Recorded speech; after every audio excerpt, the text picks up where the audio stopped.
Hello friends, ഞാൻ ബിനോയ്. എല്ലാവർക്കും share ടിപ്സിലേക്ക് സ്വാഗതം.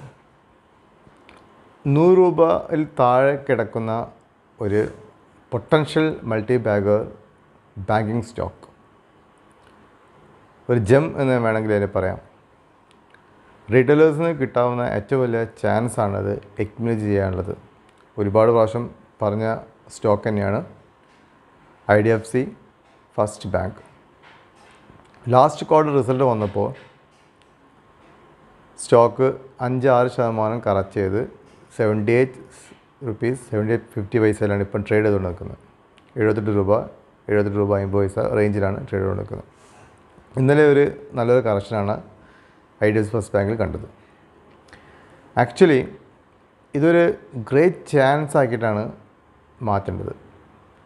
SIP മോഡലിൽ എല്ലാ മാസവും കഴിയുന്നത്ര 100-200 ഷെയർ വാങ്ങിയിട്ട് 5 കൊല്ലത്തെ വ്യൂവിൽ വാങ്ങി വയ്ക്കാൻ പറ്റാവുന്ന ഒരു സ്റ്റോക്കാണ് IDFC ഫസ്റ്റ് ബാങ്ക്. ഇപ്പോൾ നിലവിലുള്ള സ്റ്റോക്കിൽ പൊട്ടൻഷ്യൽ മൾട്ടിബാഗർ സ്റ്റോക്ക് 100 രൂപ താഴെയുള്ളതെന്ന് പറയുകയാണെങ്കിൽ എനിക്ക് തോന്നുന്നു IDFC ഫസ്റ്റ് ബാങ്ക് മാത്രമാവാനാ ചാൻസ്.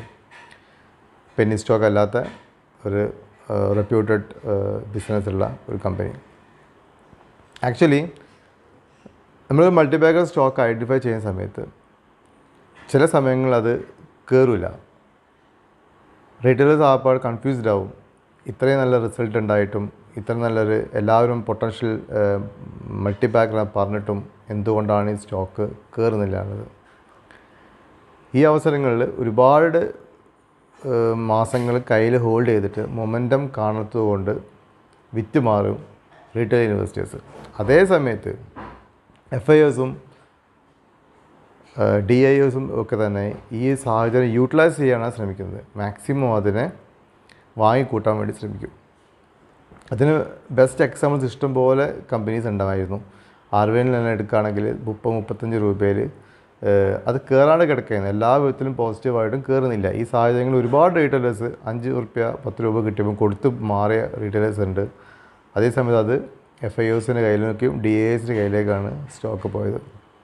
2 ദിവസം മുന്നേ ഒരാൾ എന്നെ വിളിച്ച് ചോദിച്ചിരുന്നു RVNൽ സ്റ്റോക്ക് വാങ്ങണമെന്ന് ആഗ്രഹമുണ്ട്, പക്ഷേ ഞാൻ നോക്കുന്ന സമയത്ത് അതിൽ FIOസിൻ്റെ സ്റ്റേക്ക് കുറവാണെന്ന്. FIOസിൻ്റെ സ്റ്റേക്ക് കുറവാൻ കാരണം അവർക്ക് സ്റ്റോക്ക് കിട്ടാത്തതുകൊണ്ടാണ്. 70% പ്രൊമോട്ടേഴ്സിൻ്റെ കയ്യിലും നല്ലൊരു പോർഷൻ റീറ്റെയിലേഴ്സിൻ്റെ കയ്യിലുണ്ട്. അപ്പോൾ അത് അവർക്ക് കിട്ടിയില്ല. അതുകൊണ്ട് തന്നെയാണ് ഇത്രയും വലിയ കൺസോളിഡേഷൻ ഇപ്പോഴും RVNൽ കിടക്കുന്നത്. ഇപ്പോൾ 65,000 കോടി ഓർഡർ കയ്യിലുള്ള ഒരു കമ്പനി, ഒരു ജസ്റ്റ് റെയിൽവേയിൽ മാത്രം ഡിപ്പെൻഡ് ചെയ്യാത്ത അബ്രോഡ് വർക്ക് എടുക്കുന്ന, ഇന്ത്യന് പുറത്തും വർക്ക് എടുക്കുന്ന, വളരെ കറക്റ്റ് ചെയ്ത് എക്സിക്യൂട്ട് ചെയ്യുന്ന, ലാഭം കൊടുക്കുന്ന, ഡിവിഡൻഡ് കൊടുക്കുന്ന കമ്പനി ഇപ്പോഴൊരു കൺസോളിഡേഷൻ ഫേസിലാണ് നിൽക്കുന്നത്. അതിൻ്റെ മെയിൻ കാരണം ഇത് തന്നെയാണ്. FIOസ് കയ്യിൽ സ്റ്റേക്കില്ല, അവർക്ക് ഇൻക്രീസ് ചെയ്യാനാണ് സ്റ്റേക്ക്. അതിനെ എന്ത് ചെയ്യണം? റീറ്റെയിലേഴ്സും അടുത്ത് ഒഴിവാക്കണം. അങ്ങനെ സാഹചര്യങ്ങളിൽ അവർ എത്ര കൊല്ലം വേണമെങ്കിലും വളരെ പേഷ്യൻ്റ് ഇൻവെസ്റ്ററെ ഹോൾഡ് ചെയ്യാൻ തയ്യാറാണ്. അതിന് ബെനിഫിറ്റ് അവർക്ക് കിട്ടുന്നുണ്ട്. ഇനിയിപ്പോൾ FIOസ് DIOസും രാകേഷ് ജുൻജുനവാല മാതിരി, ഡോലി ഗനേനെ മാതിരി ഇൻവെസ്റ്റേഴ്സൊക്കെ വളരെ പേഷ്യൻ്റ് ഇൻവെസ്റ്റേഴ്സ് ആയതുകൊണ്ട് മാത്രമാണ് മാർക്കറ്റിൽ പൈസ ഉണ്ടാക്കാൻ സാധിച്ചത്. ഇങ്ങനത്തെ ഒരു അവസരം എപ്പോഴും കാണും. നമ്മൾ മുന്നിൽ ഒരുപാട് സ്റ്റോക്ക് ഇപ്പം കയറും, നല്ല പൊട്ടൻഷ്യൽ ഉണ്ട് പറയും, പക്ഷേ ഇത് കയറില്ല. അത് എന്ത് ചെയ്യണം? ഇനി മുതലെങ്കിലും ഇൻവെസ്റ്റേഴ്സ് അങ്ങനെ ഒരു സ്റ്റോക്ക് മനസ്സിലാക്കി കഴിഞ്ഞാൽ അത് കയറിയിട്ടില്ലെങ്കിൽ വേണ്ടില്ല, നല്ല അവസരമാക്കി മാറ്റാം. ഇനി 8 മാസത്തേക്ക് IDFC ഫസ്റ്റ് ബാങ്ക് കയറിയില്ലെങ്കിൽ അത്ര നല്ല സുഖമായി, അത്രയും സ്റ്റോക്ക് നമുക്ക് കൂടുതൽ വാങ്ങാനുള്ള അവസരമാണ് കിട്ടുന്നതെന്ന് മനസ്സിലാക്കാം. ഇപ്പം IDFC ഫസ്റ്റ് ബാങ്ക് എടുത്ത് നോക്കുകയാണെങ്കിൽ മാർച്ച് ക്വാർട്ടർ റിസൾട്ട് 731 കോടി റിസൾട്ടാണ്, പ്രോഫിറ്റാണ് അത് കാണിച്ചത്, 731 crores. ഡിസംബറിലും മാർച്ചിലും ഒക്കെ തന്നെ സെയിം, ഓൾമോസ്റ്റ് സെയിം ആയി 732 crores ആണ് ഡിസംബറിൽ. ലാസ്റ്റ് ഇയർ മാർച്ചിൽ 732 crores ആണ്. അപ്പോൾ ഓൾമോസ്റ്റ് സെയിം പ്രോഫിറ്റ് തന്നെയാണ് അത് കാണിച്ചത്. അത് കൺസിസ്റ്റൻ്റ് ആയി പ്രോഫിറ്റ് കാണിക്കുന്ന കമ്പനി IDFC ഫസ്റ്റ് ബാങ്ക്. 30 രൂപയിൽ കിടക്കുന്ന സമയത്ത് ഈ ഒരു വാല്യൂഷൻ ആക്ച്വലി ഇല്ലായിരുന്നു. പ്രോഫിറ്റ് കാണിക്കാത്ത കമ്പനിയായിരുന്നു, NPA കൂടുതലുള്ള കമ്പനിയായിരുന്നു. ആ ഒരു ലെവലിൽ നിന്ന് ഈ ഒരു ലെവലിലേക്ക് മാറ്റി കൊണ്ടുവന്നിട്ടുണ്ടെങ്കിൽ ലോസ് മേക്കിംഗ് കമ്പനീനെ 730 കോടി ലാഭം ക്വാർട്ടർ കാണിക്കുക എന്ന് പറയുകയാണെങ്കിൽ അത് വലിയൊരു സംഭവമാണ്. ഞാനിപ്പോഴും ബിലീവ് ചെയ്യുന്നത് ഇന്ത്യയിലെ പ്രൈവറ്റ് ബാങ്ക്സിനുള്ള സ്പേസ് വളരെ കൂടുതലാണ്. ഇന്ത്യ വളരുന്നതനുസരിച്ചിട്ട് HDFC ബാങ്കും ആക്സിസ് ബാങ്കും ICICI ബാങ്കും 3 ബാങ്കാണ് പ്രൈവറ്റ് സെക്ടറിലുള്ളത്. യെസ് ബാങ്ക് വിചാരിച്ചപ്പോൾ എത്താൻ പറ്റിയിട്ടില്ല. അതൊരു സ്പേസ് ഇനിയും ഒരു 2-3 പ്രൈവറ്റ് ബാങ്കുകളുടെ സ്പേസ് ഇന്ത്യയിലുണ്ട്. അതിൽ IDFC ഫസ്റ്റ് ബാങ്ക് ഈ IDFC മെർജ് ചെയ്ത് കഴിഞ്ഞാൽ വലിയൊരു ബാങ്കായി മാറാനുള്ള സാധ്യത എത്രയോ മുന്നിൽ കാണുന്നുണ്ട്. ഇതുപോലെ തന്നെ കിടന്ന സ്റ്റോക്സാണ് HDFC ബാങ്കൊക്കെ. അതുകൊണ്ട് ഇപ്പോൾ മൊമെൻ്റം നോക്കണ്ട, ഇനി 1-2 കൊല്ലം ഇങ്ങനെ കിടക്കുകയാണെങ്കിൽ ഒക്കെ ഒരു 70 രൂപ 80 രൂപയിൽ കിടക്കുന്ന സ്റ്റോക്ക് 100 വാങ്ങി 8000 4000 50 ഷെയർ വാങ്ങിയിട്ട് അക്യുമുലേറ്റ് ചെയ്ത് വെക്കുക. നമ്മൾ IDFC ഫസ്റ്റ് ബാങ്കിനെ ഒരു 2028-29 വരെ IDFC ഫസ്റ്റ് ബാങ്ക് കൊടുക്കാണ്ടിരിക്കുക. വേറെ ട്രേഡിങ്ങിൽ നിന്ന് കിട്ടുന്ന ലാഭം ഉണ്ടെങ്കിൽ ഒക്കെ IDFC ഫസ്റ്റ് ബാങ്ക് വാങ്ങാം. കാരണം ഇന്ത്യയിൽ തന്നെ നമ്പർ 1 പ്രൈവറ്റ് ബാങ്ക് ആവാൻ സാധ്യതകൾ വളരെ കൂടുതലുള്ള കമ്പനിയാണ് IDFC ഫസ്റ്റ് ബാങ്ക്. ഇപ്പോൾ ലാസ്റ്റ് ക്വാർട്ടർ റിസൾട്ടിൽ കുറയാനുള്ള ഒറ്റൊരു കാരണം അവർ പറയുന്നത് പ്രൊവിഷൻസ് കൂടി എന്നുള്ളത് മാത്രമാണ്. ഈ ഒറ്റ റീസണേ ഉള്ളൂ ഈ റിസൾട്ട് മോശമാണെന്ന് പറയാനുള്ള കാരണം. പ്രൊവിഷൻസ് കൂടുന്നത് ആക്ച്വലി നെഗറ്റീവാണ്. കാരണം NPA കൂടാൻ സാധ്യത ഉണ്ടാവാനായിരിക്കും പ്രൊവിഷൻസ് കൂടും. പക്ഷേ ഈ ഒരു ബാങ്ക് മാത്രമല്ല, സ്റ്റേറ്റ് ബാങ്ക് ഓഫ് ഇന്ത്യ അടക്കം എല്ലാ ബാങ്ക്സും അവർ പ്രൊവിഷൻസ് കൂട്ടിയിട്ടുണ്ട്. പിന്നെ റീസെൻ്റ്ലി ഒരു കോർപ്പറേറ്റ് ലോൺസ് കൊടുക്കുന്നതിൽ പ്രൊവിഷൻ കൂട്ടുന്നതിനുള്ള ഒരു റൂളും കൂടെ RBI കൊണ്ടുവന്നപ്പോഴാണ് മോസ്റ്റ് ഓഫ് ദി ബാങ്ക്സ് അടിച്ചത്. പിന്നെ NPA ആണ് നമ്മൾ ബാങ്കിനെ സംബന്ധിച്ച് നോക്കുക, നെറ്റ് പ്രോഫിറ്റിനെക്കാളും കൂടുതൽ എല്ലാവരും നോക്കുന്നത് മെയിൻ സംഭവം NPA ആണ്, കിട്ടാക്കടം. അതിൻ്റെ തോതാണ് വളരെ ഇൻട്രസ്റ്റിംഗ് IDFC ഫസ്റ്റ് ബാങ്ക് തോന്നിയത്. 0.6 ഉള്ളൂ.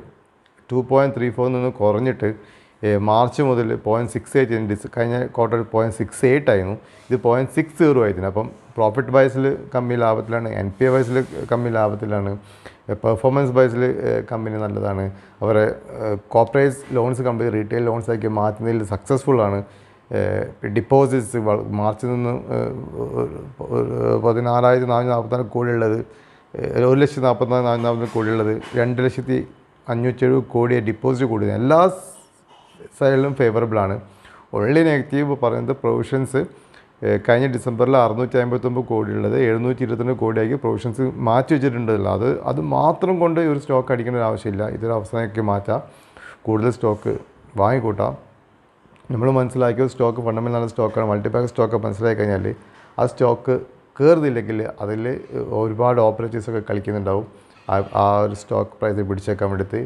ഇങ്ങനെ സമയങ്ങളിൽ ടെൻഷൻ അടിക്കാണ്ട് വെറുത്തിട്ട് ഒരാൾക്കും പറഞ്ഞായിട്ട് ഞാൻ കൊടുത്തു മാറാണ്, കാരണം ആ സ്റ്റോക്കിന് മൊമെൻറ്റം ഇല്ലയെന്ന് വെറുതെ ഒഴിവാകും. പക്ഷേ ലോങ് ടേമിലേക്കാണ് നിങ്ങൾ വ്യൂ എങ്കിൽ 2-3-4 കൊല്ലത്തേക്ക് വ്യൂ എങ്കിൽ IDFC ഫസ്റ്റ് ബാങ്ക് ഇന്ത്യയിലെ നമ്പർ 1 പ്രൈവറ്റ് ബാങ്ക് ആവുന്ന നിങ്ങൾക്ക് പ്രതീക്ഷ ഉണ്ടെങ്കിൽ ഈ സ്റ്റോക്ക് ഒരു കാരണവശാലും കൊടുക്കാൻ പാടില്ല. RBI പറഞ്ഞ മാതിരിയാണ് പറയുന്നത്. ആക്ച്വലി തീരെ കയറാത്ത സ്റ്റോക്കാണ് IDFC ഫസ്റ്റ് ബാങ്ക്. ഞാൻ 30 രൂപയിൽ പറഞ്ഞു, അത് നേരെ കയറി 80-90 രൂപയിൽ പോയിരുന്നു, 100 രൂപ വരെ പോയിരുന്നു. പക്ഷേ അതിന് ശേഷം കറക്ഷനായിട്ട് 75-80 റേഞ്ചിൽ എനിക്ക് തോന്നുന്നു ഇപ്പോൾ മോർ ദാൻ 7 months ആയി കിടക്കുന്നത്.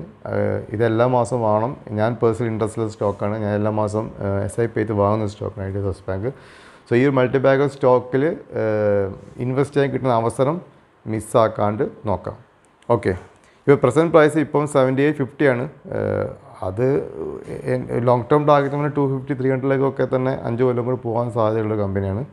ഷോർട്ട് ടേമിലേക്ക് തന്നെ ആക്ച്വലി ഒരു ബ്രേക്ക് ഔട്ട് വന്നിരുന്നു, അത് ഫെയിൽ ആയി പോയതാണ്. നെക്സ്റ്റ് ബ്രേക്ക് ഔട്ടിൽ തന്നെ 100 രൂപയിലേക്ക് പോവാം. ഷോർട്ട് ടേം ഇൻവെസ്റ്റേഴ്സ് വേണം 100 രൂപയിൽ പ്രോഫിറ്റ് ബുക്ക് ചെയ്യാം.